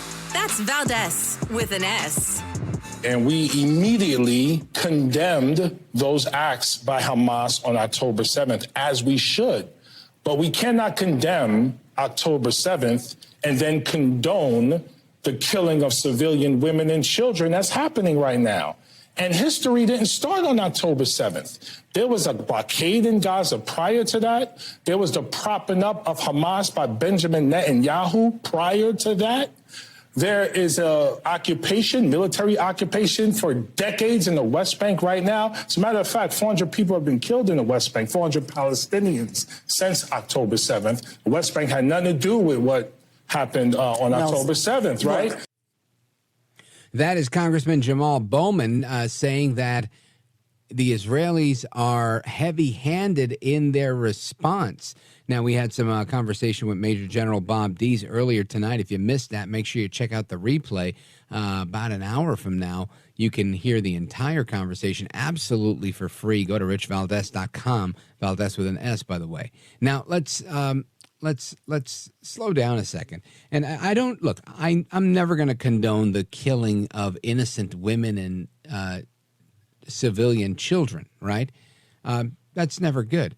I think the question becomes that's the only thing you hear coming from the pro-Hamas wing of the Democrat Party. That's it. You never hear that they're actually retaliating. You never hear anything. They say, yep, it was very bad what happened on October 7th, and now these people are here and they're just as bad. They're not just as bad. They're not raping anybody, right? We had that story the other day where the UN actually acknowledged what was going on, where UN workers are part of what actually happened. This is some pretty crazy stuff, very egregious stuff. Guess what? It's a war. And in war, sometimes people lie. And I don't mean the Israelis are lying. I'm not saying that they're above reproach. What I am saying is that the bad guys are lying. I've seen video over the years that shows women pushing baby carriages. And when they get close enough to the Israeli troops, they detonate the baby carriage. It's actually a bomb.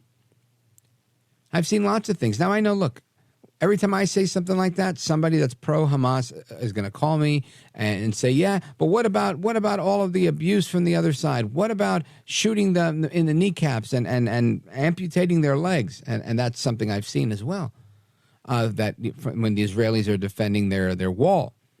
And again, I don't mean to be crass. I really don't. But I believe that if you're... Listen, most cops, I don't know, if you're a cop and you were trained different, call in, 833-482-5337. But the little bit of time that I spent at the Essex County College Police Academy for some volunteer work that I did, the use of force training was very simple. And it was, if you're using a firearm, it's 2 in the body, 1 in the head. It's how they do it, right? You don't pull out your gun unless you're ready to kill somebody. And that was the reality of it. It's only in the movies, from what I know.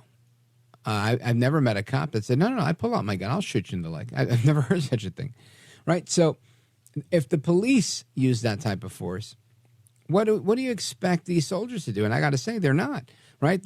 When they're shooting somebody in the leg, they are shooting them in the leg. And if these kids then lose that leg, are we to make the argument that they should have murdered them? I think that's obscene.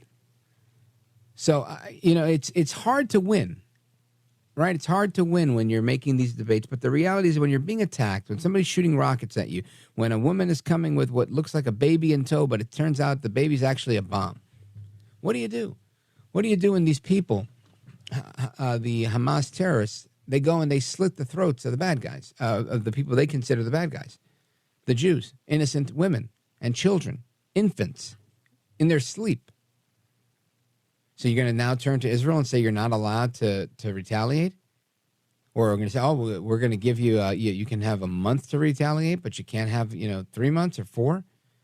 When they're indicating that they're still a threat, they're still active members of Hamas in Gaza. I think they shouldn't stop until they have the job done, because otherwise they're going to come back and rear their ugly heads again. When you have a charter that says that you exist to eradicate Israel, this is very different than you and I and most of the people we know that say, look, I'm just trying to mind my business, pay my taxes, own a home, go on a couple of vacations a year, take care of my kids. That's all I'm looking to do. That's not what they're looking to do.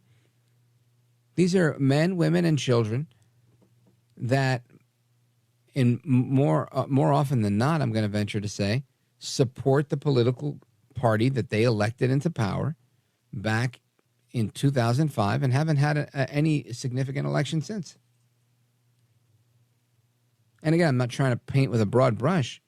I'm just saying it is what it is. You know, let's say I live in a town where a Democrat keeps getting elected, and even though I live here and every member of my family might be voting against the Democrat, it doesn't mean that the rest of my neighbors are not. So then what happens? You get a Democrat, and therefore you're in a Democrat neighborhood, if that makes any sense. So if these folks allowed the Hamas people to do what they've done, they won't hold them accountable. What is one to do but presume that they're involved? You've got Jordan and Egypt that won't open up their borders to accept anyone in. Why do you think that is?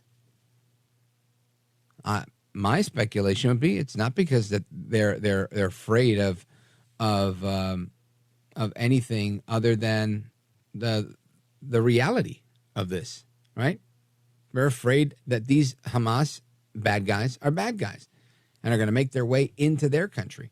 Anyway, let's go to Paul, Boise, Idaho, calling from listening online. Paul, go right ahead. Thanks for taking my call, Rich. You bet. Yeah, I believe we're getting some happy Easter, by the way. I couldn't tell you because it was Likewise. weekend. But thank you. Yeah, and that's what I concentrated on. I didn't concentrate on that negative garbage that went along with it. Yeah, I did a little back-checking myself with some things that I wrote down years and years and years ago. And, you know, in order for it to be a genocide, there has to be an all-out assault on a people that want to destroy them completely, 100%, not leave one person alive. And we're not seeing that in Gaza, and we're not seeing it in Hezbollah. We haven't made it over there. It's one of those things that you can say that it's a genocide because there's dead people laying around in the rubble, but it's another when you do an accurate count of how many people actually live there and were thriving there, and then now the ones that are laying there. And the numbers don't add up as far as they're inflated by the Palestinians. Well, the reality is there's an all-out information war, Paul, and people are going at it trying to change everybody else's mind. I think the Israelis, there's a little bit more democracy there, so there are other news agencies other than Israel's news agency, and you've got people reporting what I consider to be accurate information, and we can only believe what we see. Paul, thanks for the call. Folks, we're coming right back. The rest of your calls and more. Don't go anywhere. I'm Rich Valdez.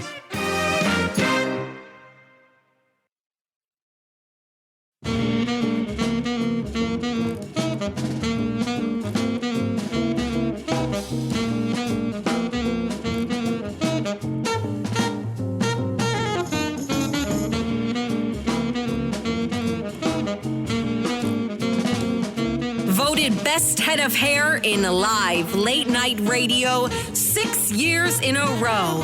It's Rich Valdez. Call now, 833-4-VALDEZ. That's 833-482-5337. 833-4-VALDEZ. That's Valdez with an S. I'm here to announce the DOJ's next efforts to disrupt the CJNG's activities. A 50-count indictment charging 41 people of drug trafficking in cocaine, heroin, meth, and fentanyl, as well as money laundering. Those charged are alleged to have sourced the drugs from Mexico, smuggled the drugs from Mexico across the border into the southern district of Texas, into Houston, and into places like Atlanta, Pensacola, New Orleans, Nashville, and Chicago. The charges allege that all 41 defendants operated under the overall control of the CJNG. Of the 41 defendants, DEA, United States Marshal Service and other law enforcement partners have taken 20 defendants into custody over the course of the last week. 3 were already in custody, 2 have passed away, and 16 remain at large, including Roque Zamundo Mendoza of Michoacan, the main source of supply of the drug trafficking alleged in the indictment. There are fugitives in Mexico, in Houston, and as far as Laos. That is U.S. Attorney Almdar S. Hamdani announcing the arrest of a 50-count indictment with a total of 23 people being 41 people now charged in a massive drug trafficking indictment linked to a major cartel. This is a big development, usually hard to arrest these guys because of the protections they have. And looks like somebody decided to do their job. I'm not taking a shot at the attorney, the U.S. attorney. I'm more taking a slight on Biden and Mayorkas, because they realize we need to make it look like we got to throw up some wins. We can't let this keep going on unchecked. And from December 28th to April 22nd of 2020, these conspirators allegedly operated in and out of the Southern District of Texas and distributed drugs and smuggled them into the United States from Mexico. The leader of one of these groups, his name was Roque Zamudio Mendoza, 52 years old, from Mexico. And he was the main source of drugs smuggled into the United States, according to the charges. Other conspirators allegedly distributed narcotics in the Houston and Galveston areas to other areas throughout the U.S., including New Orleans, Louisiana, Pensacola, Florida, Atlanta, Georgia, Nashville, Tennessee, and Chicago. Man, that's like all of the places that we're on the radio. So be careful. They're smuggling drugs there. During the sting operation from law enforcement, this went all over the place, from Houston to Arlington, Corpus Christi, Brownsville, McAllen, as well as Louisiana, Colorado, Washington, and California. They arrested 20 people, and then they arrested another 21 more. And this is quite the operation. Just fascinating to see that this stuff is still happening. I didn't think they made big busts like this anymore. I'm encouraged by it, even if it's probably smoke and mirrors and a little bit of a show, just because, weather's getting better and poll numbers are starting to tank and they want to look a little bit better. But either way, I'll take that. Now, that's the case with the drug cartels, but it doesn't just stop there. We have more. And I'm going to get to your calls momentarily, so bear with me. 833-4-VALDEZ, 833-482-5337. Donald Trump posted a $175 million bond today, and will start his appeal. Hunter Biden's trying to get his tax charges dismissed. And a car rammed into the gate at the FBI office in Atlanta. We'll talk about that and see how that, how that's developing in a little bit. But another arrest, and, kind of goes with this topic right here. 222 illegal immigrants were hit with rioting charges over the video of them storming the border. Now, what's funny to me is, had we not seen this video, would these people have been charged? And what does being charged mean? Right? They're also being charged with being in the country illegally, and they're told, come back, you got to come back. You have a court date on this date, and they never come back. Right? We've seen it. They go and they rape people, they kill people, they steal things, they make TikTok videos, they do whatever they want. The last thing they do is they come back for court. So we know that is a farce. But that happened today as well. 222 illegal aliens hit with these rioting charges, and we'll get into that story momentarily as well. But I want to get to your calls because I know there's a lot of people patiently waiting. Let's go to Diane. She's in Chicago, right in smack dab in the middle of our country. WGN is the station. Diane, what's on your mind tonight? Oh, hi, Rich. I guess several things. I initially called about, I was going to mention this. I don't know if you've mentioned too much about RFK having chosen the vice president candidate. And that was Miss Shanahan. Yes, we talked about it briefly. You did. Okay. Well, I researched this as much as I could, and it really would tell me that she is there to divide the Democrats, like the youth thing, because she comes from, in her own, this is my view. What I read she's like the person who goes to like the Burning Man festival. She married this Sergey Brin, I guess, the Google guy. The Google, and before that she had a marriage, and then she also she divorced him, and then she had another marriage with somebody in a Druid ceremony, who she met at the Burning Man. So what I'm getting at is this is somebody who's she likes a good life. She's into marrying rich people. She likes. So this smacks to me of. And this is just my view, and it sounds maybe a little convoluted, but that deep state-ish kind of people that would be like the moderate Republicans and maybe the never Trumper types. Yeah. So this is where, this is like where the instinct is for what I think, which they'd be looking at. Trump has good chance to win, so then they're getting ready to maybe for him to be in, and then they'll permeate again as they did before in the White House. Like the people that wrote those op-eds and things that were really his enemies that were in the White House. In other words, they watch people. It's like almost a weird big brother that feels they're patriotic, and they're the thing like Eisenhower warned about, and it's like that. Like the military-industrial complex and all the other warnings. Right. And why did he pick her? He should have picked somebody that is a politician or another independent person. Well, I don't know. I have no idea. All I know is she's got money, and maybe he needed money for his campaign. He doesn't seem to be really taking off in any way, and I think that's just a detriment to his campaign. So if he wants to try to move forward in any realistic and meaningful way, he's got to bring a candidate with some energy, and I think he thinks that she's the one that's bringing that to the table, that energy. I don't know if she is or not. I've never heard of her before, and I'm not suspicious of her. I'm still trying to see what he's talking about, right? We're still trying to figure out what he stands for. He's got some name recognition, but he's all over the place with his positions, in my opinion. I don't know too many that I share with him other than maybe on vaccines. And even that is, is a bone of contention. I think if you want the vaccine, get the vaccine. I'm not going to try and ban it because I think people are dying from it. That's really on you.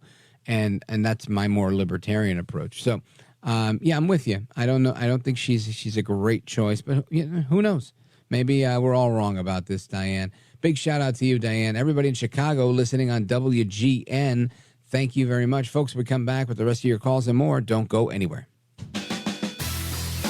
This is America at Night with Rich Valdez. Call now, 833-4-VALDEZ. That's 833-482-5337. 833-4-VALDEZ. That's Valdez with an S.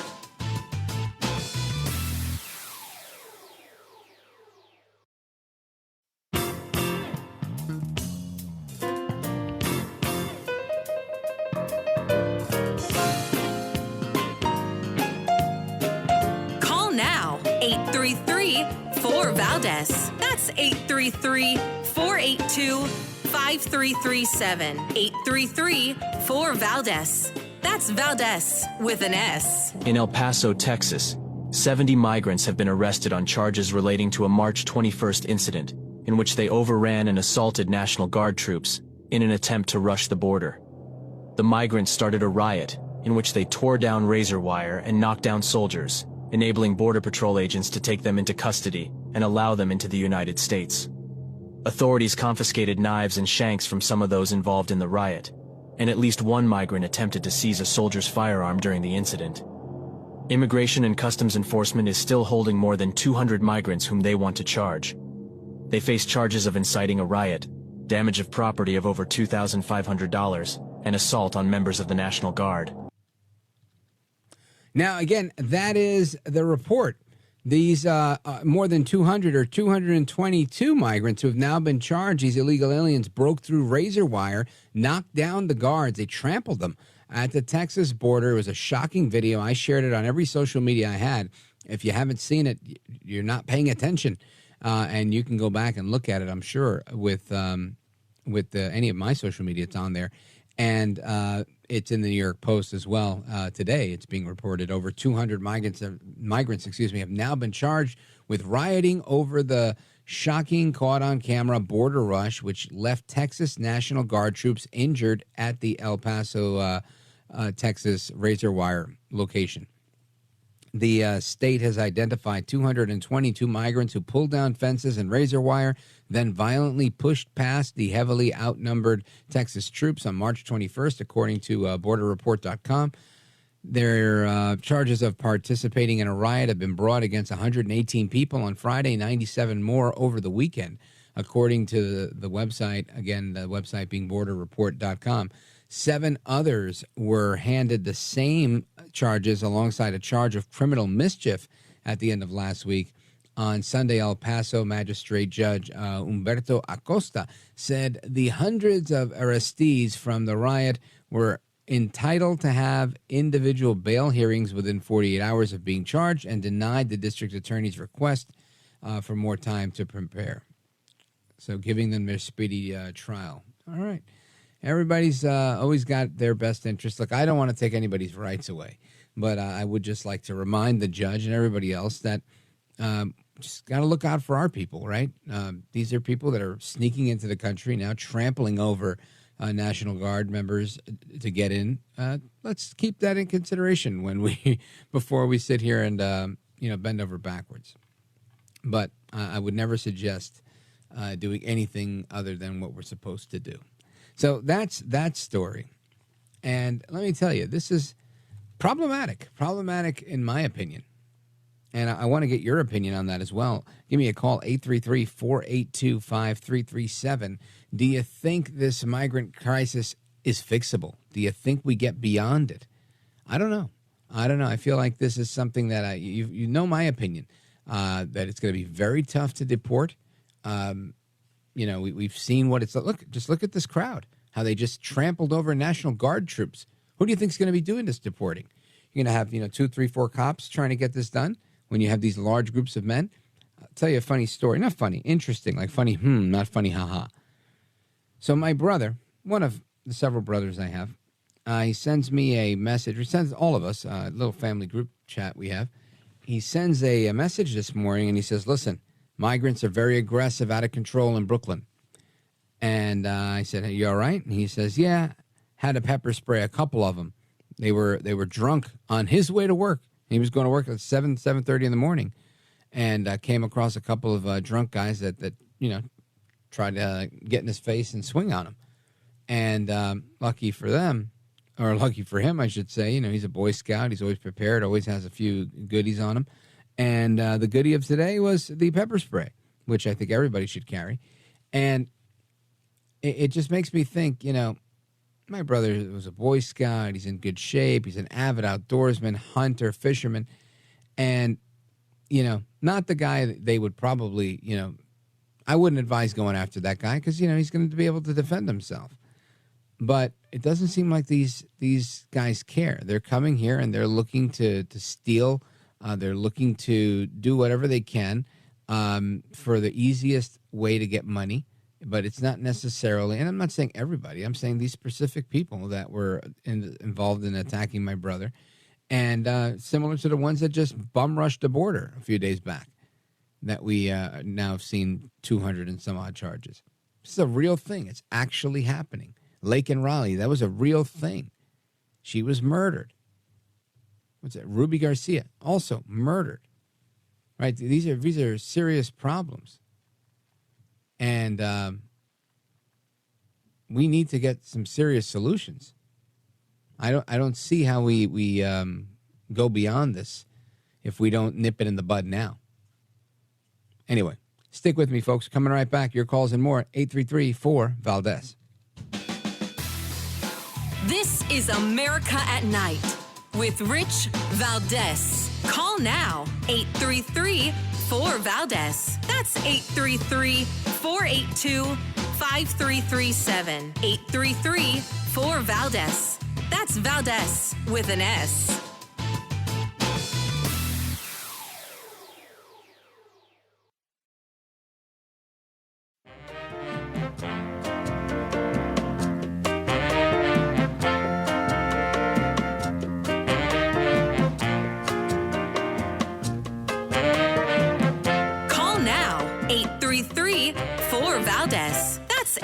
833-482-5337. 833-4-VALDEZ.